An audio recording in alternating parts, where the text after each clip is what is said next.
My wife screamed, "Your mother dies alone or we divorce." When I said Mom needed care, I replied, "I'll pack tonight." Then I revealed Mom's will, leaving me her $2.8 million estate that my wife had been counting on. Her divorce lawyer suddenly became very interested in reconciliation. I, 38 male, was sitting at our kitchen table last Thursday when my wife Desiree, 35, lost her absolute mind over a simple statement. Mom's oncologist says she needs someone with her now. I'm bringing her home. Desiree slammed her wine glass down so hard it cracked. Absolutely not. That woman is not living in my house. Des, she has stage 3 cancer. The treatment center is 40 minutes away. She needs... Your mother dies alone or we divorce. The words hung in the air. Our daughter Chloe, 14, stood frozen in the doorway, having heard everything. I looked at my wife of 16 years, really looked at her. The woman who'd been making snide comments about Mom's dramatics since the diagnosis, who'd rolled her eyes when Mom couldn't make Chloe's recital because of chemo, who'd been openly discussing our future inheritance with her sister Francine. "I'll pack tonight," I said. Desiree actually laughed. "You're bluffing. You wouldn't leave me for that bitter old woman." I stood up. "Chloe, grab your weekend bag, we're going to Grandma's." That's when Desiree made her fatal error. "Good luck affording even a studio apartment on your teacher's salary. When you come crawling back, maybe I'll consider letting that woman visit for holidays. Supervised visits." I smiled. "Actually, about that." See, what Desiree never knew was that Mom wasn't just some retired librarian living off Social Security. Mom was Eleanor Thorne. Yeah, that Eleanor Thorne. The romance novelist who wrote under 12 different pen names throughout the 80s and 90s. Her books were grocery store gold. She'd invested every penny. The house Desiree thought was a dumpy rental paid off, worth $750 in this market. The pathetic retirement fund my wife mocked tried $2.8 million in diversified investments. And the best part? Mom updated her will the day after Desiree called her a manipulative burden at Thanksgiving. "Everything goes to me. Every single penny." "What are you talking about?" Desiree's voice had changed. "Mom's estate planning. You know, the one you said was probably just funeral costs and junk? Her lawyer sent me the updates yesterday." I pulled up the email on my phone. Watched my wife's face go from smug to pale to calculating in about 3 seconds. "Baby, wait. Let's talk about this." I was emotional. "You know I love Eleanor. Her name is Mom, and no, you don't."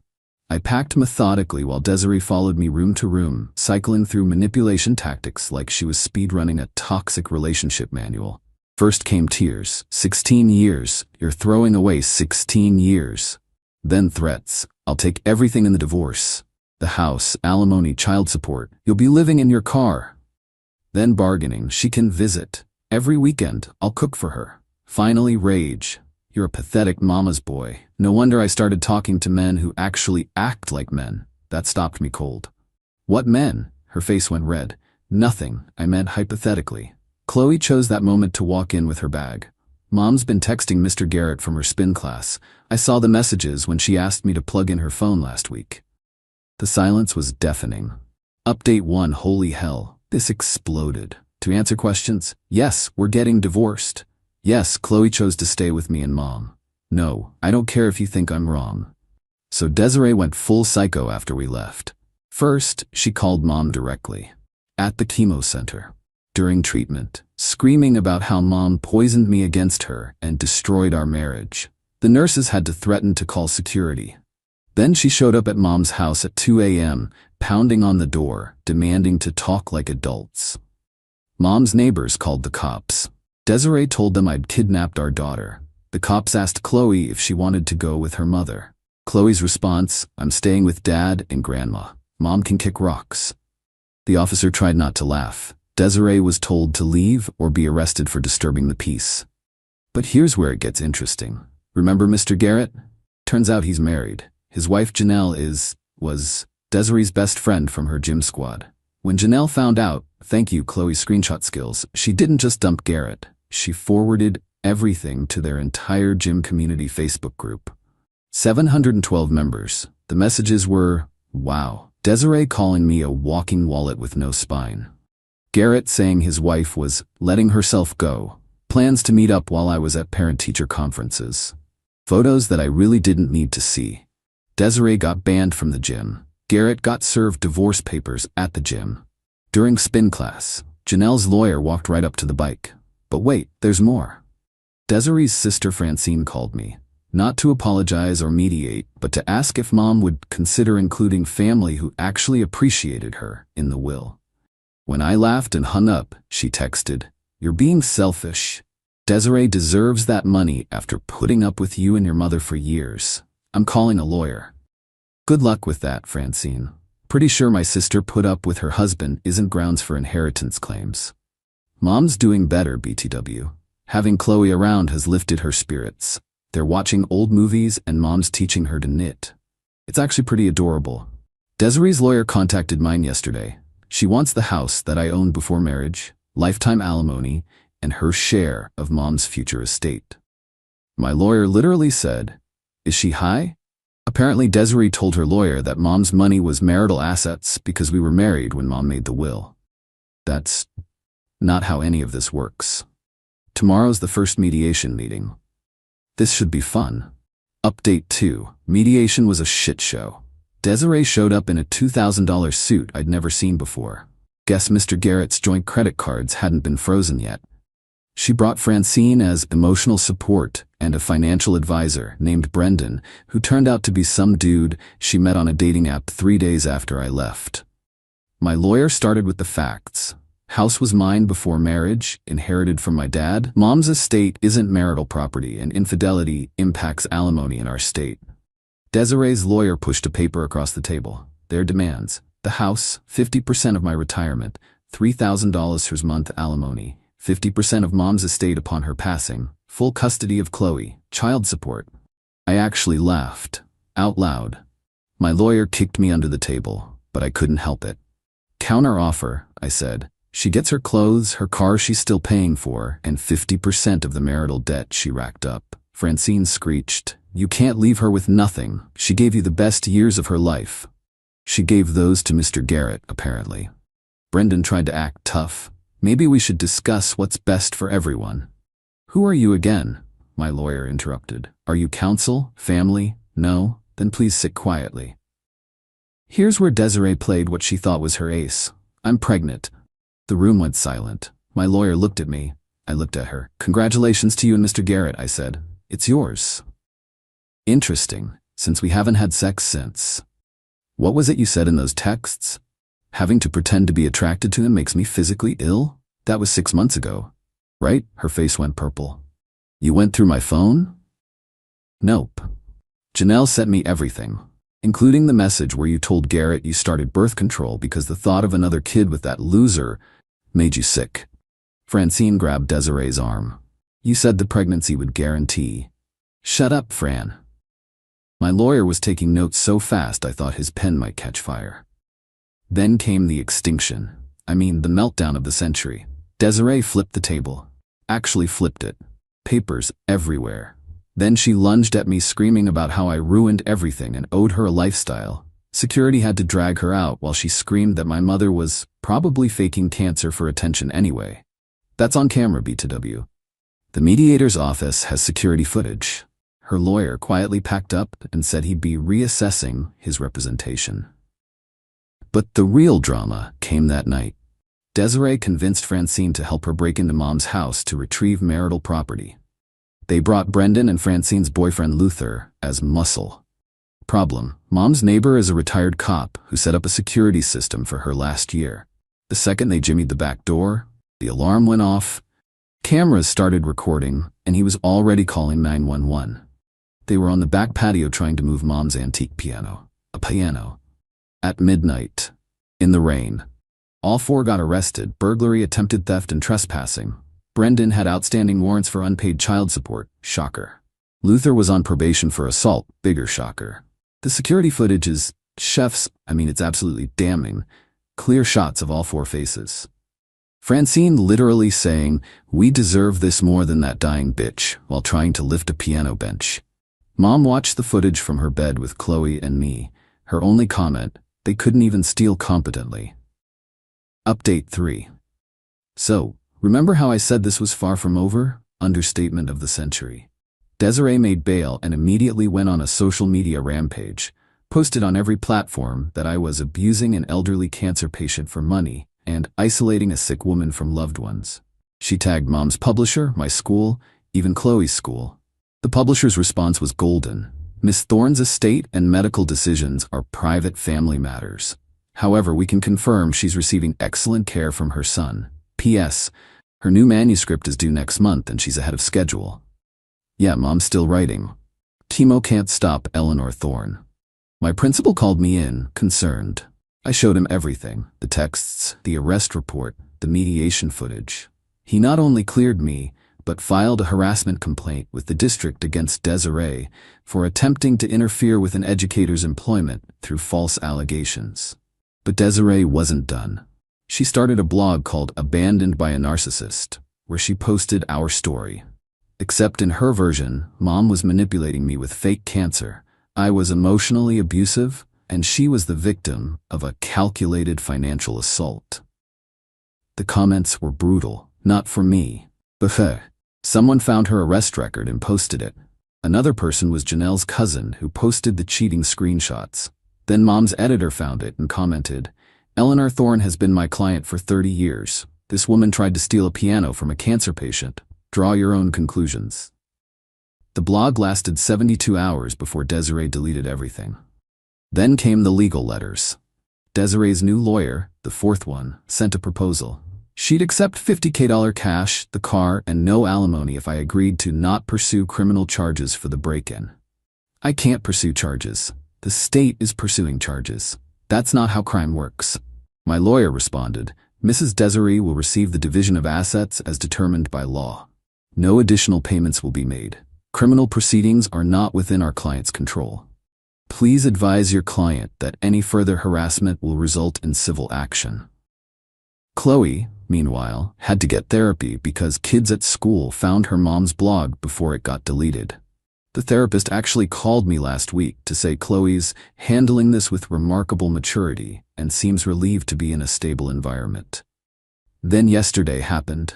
I'm at Mom's treatment with her when my phone starts blowing up. Desiree held a press conference on her Instagram Live. Press conference. For her 847 followers. She announced she was suing Mom's estate for emotional damages, me for financial abuse, and the mediation center for allowing violence against her. The table she flipped. She also announced she was pregnant with twins and engaged to Brendan, who's still in jail for the break-in and unpaid child support. The press conference ended when someone commented, "Isn't your fiancé in jail?" And Desiree threw her phone. But here's the beautiful part. Mom's oncologist says she's responding amazing to treatment. The tumor is shrinking faster than expected. She might not need the full chemo course. When I told Mom about the press conference, she laughed so hard the nurses came to check on her. Then she said, "I'm updating the will again. Chloe gets a full ride to any college she wants. You get everything else. And I'm adding a clause that if Desiree or any of her family members contest it, $100 goes to a charity for adult literacy, since they clearly can't read the room." The divorce is finalized next month. Desiree's getting her clothes and personal items, the car that she owes $18K on, $0 alimony infidelity clause, supervised visitation with Chloe, who refuses to see her anyway, 50% of the marital credit card debt she created.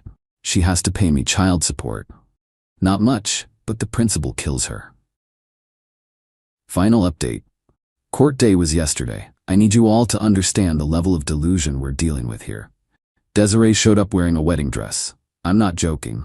A full white wedding dress. Her reasoning to the judge, "I wanted to remind everyone of the sanctity of marriage that he destroyed."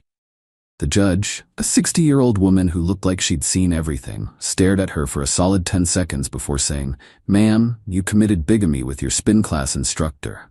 We never actually married. It was just Instagram official." Francine was there in a Team Desiree t-shirt. She'd made multiple ones. Nobody else wore them. Brendan was still in jail, so he attended via video call. Orange jumpsuit really brought out his eyes. The proceedings. Desiree's lawyer tried to argue for more assets, citing emotional labor and career sacrifice. The judge asked what career she'd sacrificed. "I could have been an influencer." What prevented you from pursuing that? Having to maintain a household. According to these receipts, you spent 40 hours a week at the gym. Your husband did all the cooking, cleaning, and childcare after his teaching job. Silence. Then Francine stood up.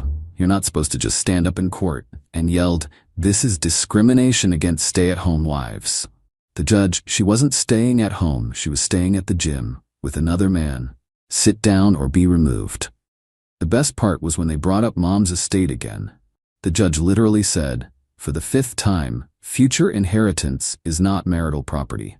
Your mother-in-law could leave her entire estate to a cat shelter if she wanted, which honestly might have caused less drama. Mom, who attended via video call for her victim impact statement about the break-in, waved at the camera. Cats are lovely, but my son and granddaughter are better. Desiree lost it, started screaming about how Mom had stolen her life and turned everyone against her. Security moved toward her. She grabbed Francine's purse and threw it at me, missed. Hit her own lawyer. The judge ordered her removed. As security dragged her out, she screamed, "I'm pregnant with twins." Judge, congratulations, the divorce is granted. The aftermath.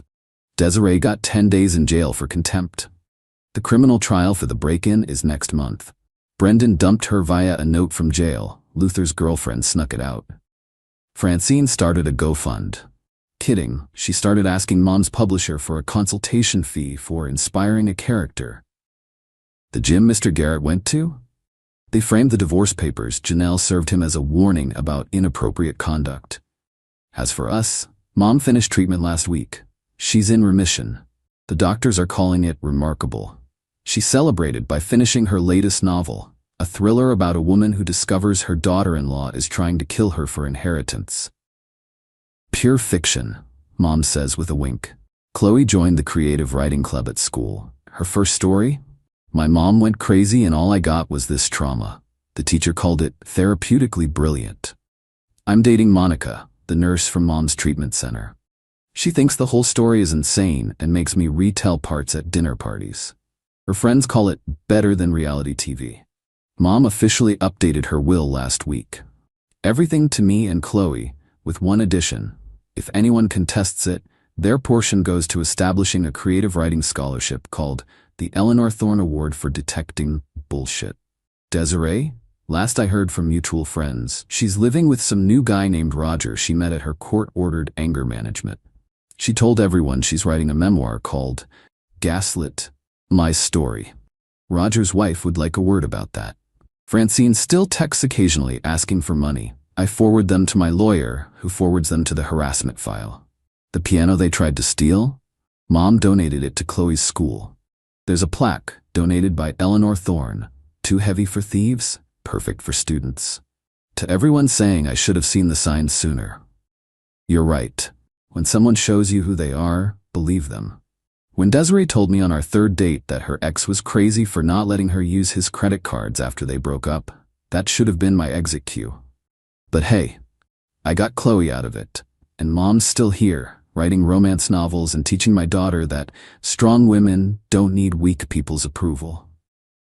The divorce papers are framed in my new apartment, not because I'm bitter, but because the part where the judge wrote petitioner showed up in a wedding dress to divorce proceedings is comedy gold. Mom's book comes out next month. She's dedicating it to my son, who knows when to take out the trash. I'm living my best life. Desiree's living whatever she's doing. Oh, and Desiree? Since I know you still cyberstalk me, Mr. Garrett told Janelle everything. Everything. Including that thing with your sister's wedding fund. Francine's gonna be pissed when she finds out where her 5K really went. Edit. Since everyone's asking, yes, Mom's books are still in print. No, I won't reveal her pen names. Nice try, Desiree. Edit 2. The twins thing was fake. Shocking, I know. Edit 3. Brendan's out of jail and dating Francine now. That family tree is becoming a family wreath. Mom calls it poetic justice. Chloe calls it gross.